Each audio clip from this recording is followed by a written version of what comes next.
তীব্র গরম শেষে যখন এক পশলা বৃষ্টি হয় তখন সেটা সকলের কাছে স্বস্তিদায়ক হয়, সুখময় হয়। কিন্তু এমনও কেউ আছে যাদের কাছে বৃষ্টি মানেই ভোগান্তির আরেক নাম। যেমন আমি যে রাস্তাটা এখন দাঁড়িয়ে আছি এটি হচ্ছে দিনাজপুর শহর থেকে ঐতিহাসিক যে রাজবাড়ি রয়েছে দিনাজপুরে সেটি আসার অন্যতম প্রধান সড়ক। সেই সড়কের পিছনে চিত্র আপনাদেরকে একটু দেখাতে চাই। এটি মূলত দিনাজপুর পৌরসভার 6 নম্বর ওয়ার্ড। দেখে বোঝার উপায় নেই যে এটি আসলে পৌরসভার কোনো ওয়ার্ড হতে পারে। 2017 সালে এই রাস্তাটি পূর্ণাঙ্গ সংস্কার করা হয়েছিল সর্বশেষ। এরপর থেকে সেভাবে আর সংস্কার হয়নি। এতে দিনে দিনে রাস্তার যে ভাঙনের অবস্থা সেটা পরিমাণ অবশ্যই বেড়েছে। সামান্য বৃষ্টি হলে এই রাস্তায় চলাচলে ভোগান্তির সৃষ্টি হয়। বিভিন্ন সময় ভাঙা ইট, সুরকি আর বালি দিয়ে এই সংস্কার কার্যক্রম চালানো হয়েছিল। কিন্তু পরবর্তীতে আবারও দেখা যায় কয়েকদিন গেলে সেগুলো আবার খানাখন্দে পরিণত হয়। এখানে বাংলাদেশ কৃষি গবেষণা কেন্দ্রের দিনাজপুরের কার্যালয়, প্রাথমিক, মাধ্যমিক, প্রতিবন্ধী বিদ্যালয় সহ আঞ্চলিক আবহাওয়া কেন্দ্র এবং পরিকল্পনা অফিস সহ বেশ কয়েকটি গুরুত্বপূর্ণ প্রতিষ্ঠান রয়েছে এখানে।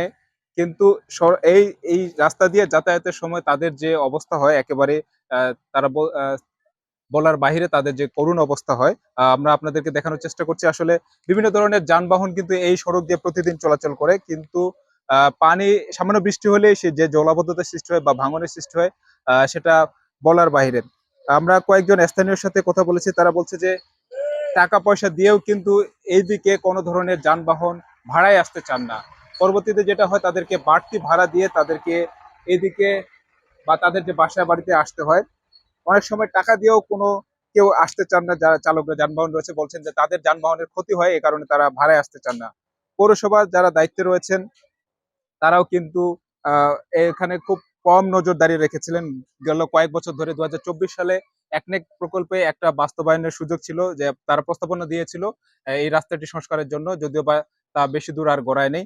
আর এখানে যে ঐতিহাসিক রাজবাড়িটি রয়েছে, দর্শনার্থীরা যারা বিভিন্ন স্থান থেকে আসবেন এবং এখানে পরিদর্শন করবেন, যারা যেগুলো রয়েছে রাজবাড়ি রয়েছে, বিভিন্ন স্থাপনা রয়েছে, পুরাতন পুরাকীর্তি ঐতিহাসিক কালিয়াজিউ মন্দির রয়েছে। তো এখানে আসার যে যোগাযোগের মাধ্যমটি সেই রাস্তাটি খানাখন্দে ভর খানাখন্দে ভরা থাকার কারণে কিন্তু তারা আসতে পারছেন না, বা দর্শনার্থীর সংখ্যা দিন দিন কমে যাচ্ছে।